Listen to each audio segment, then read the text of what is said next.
ওই রানী ওই বাইরে ফোকাস কর বাইরে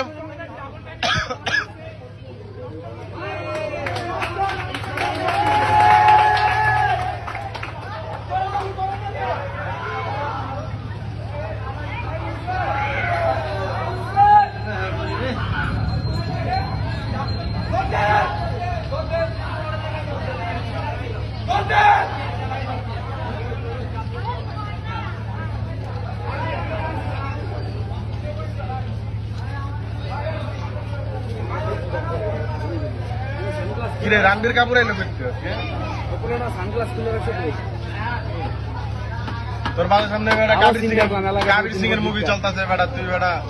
মুভি বাদ দে বাসে ধরে বই রয়েছ আচ্ছা মায়াটা ইয়া না উঠে